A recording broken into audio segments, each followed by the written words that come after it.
Redko kdaj se zgodi, da nam hiša v starem mestnem jedru po eni strani ponuja tako mirno zavetje, da z vrta lahko poslušamo žuborenje bližnjega potoka, in po drugi strani teraso, s katere lahko občudujemo širok razgled na okoliške vrhove. No, v Kamniku smo jo našli. Hišo, ki datira v začetek 19. stoletja in v kateri se prepletata zgodovina in moderno bivanje.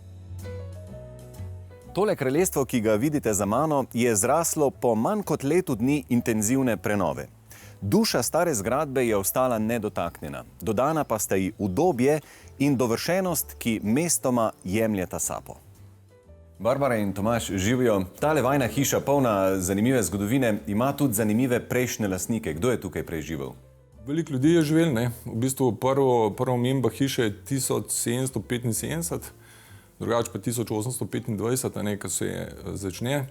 Drugače pred nama je pa živela družina Čebulj, recimo Albert Čebulj, on je bil profesor na fakulteti za elektrotehniko, zelo tehnološko usmerjen gospod, veliko patentov, veliko nagrad, skratka, on je delal tudi precej za ta velika energetska podjetja, kot so Siemens, za Nemce takrat, po vojni in tako naprej. Je bil tudi zelo tehnološko napreden, ne? Ja, tako, ja. Ko sva kupila tole hišo, je v bistvu bilo še pomivalni stroj pa hladilnik, Hladilnik je bil iz 62. leta, pomivalni stroj, pa en po moje prvih, 67. leta, Pomivalni stroj iz leta 1967. In delujoč.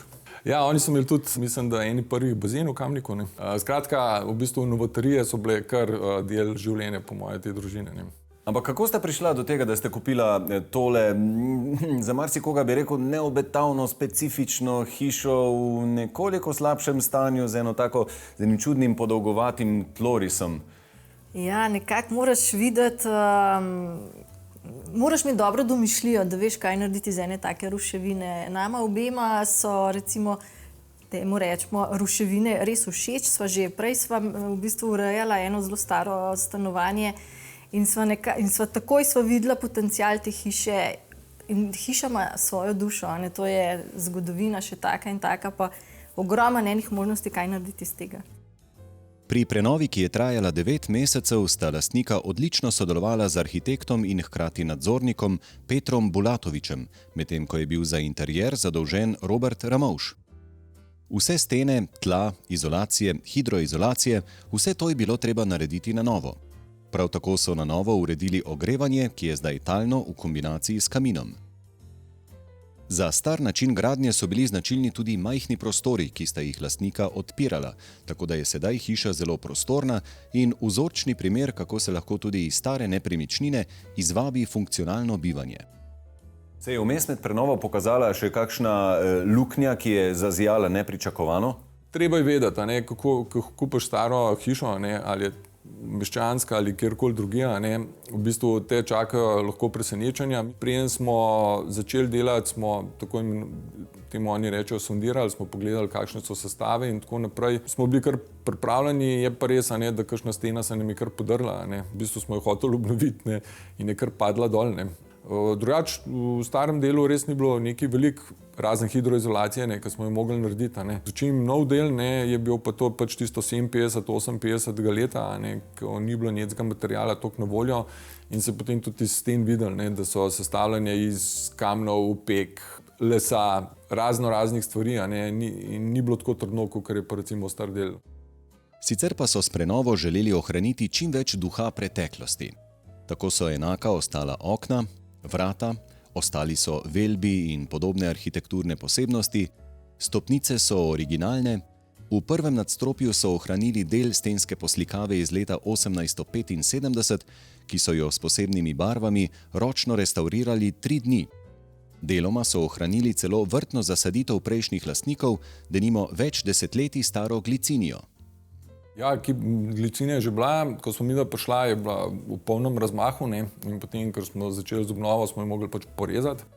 Ampak smo se jo trudili, zelo trudili ohraniti, smo jo zaščitili in vse, in zdaj je spet se lahko lepo nazaj razbohotila, Tako da ja, ta glicina, po mojem, mora imeti že kakšnih 70 let, A se odlično vklopi v moderno zasajen vrt, kjer ne manjka greda polna ameriških borovnic, udobna garnitura vabi k posedanju in manjša letna kuhinja, ki ima v svetli notranjosti, za kar poskrbijo stropna panoramska okna, svojo večjo in še bolj izpopolnjeno sestrično.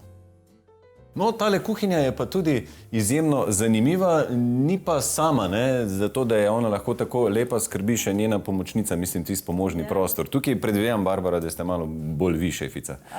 Ja, jaz imam rada, kadar imam ljudi tukaj, pa tudi če sva sama, a ne, da je čisto. Ker tudi hiša nima kleti, je bilo treba nekam stvari pospraviti, pa da se nekje pripravlja vsa hrana, tako da zadaj imam še eno shrambo, eno kuhanco, tako manjšo, sicer ne za kuhati, bolj pripravljalnica. Tukaj pa zmeraj čisto, kakor da ne bi jaz kuhala noč. Ja, ideja je, ne, da umazani del se prestavi tja, ne. Čisti del je pa tukaj, ne v blizu. Ampak ja, dejansko se vsa hrana se zadaj pripravi, potem se pa tukaj samo še zaključi.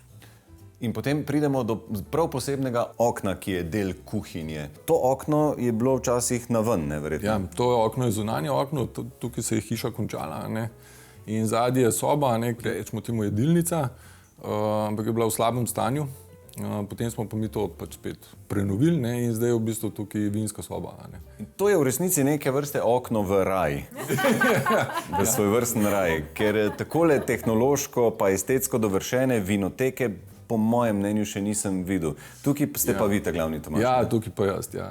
Jaz sem imel vedno idejo, ne, kako bi naredil nekako tako, ne, da v bistvu so vse etikete vidne, da so primerno osvetljene in da mi ni treba vina premikati, ne. In potem, to je potem rezultat, ne. Sicer smo kar enih 8-9 mesecev smo tole študirali, ne, kako bi se to naredili, da bo primerno osvetlitev, kako se bo hladil, kar precej smo vložili truda v to, da smo tole sestavili skupaj. Zdaj ne vem, koliko je to relevanten podatek, ampak imate prešteta vina, veste, koliko steklenic je? Ja, vem, koliko steklenic je, 972, ne.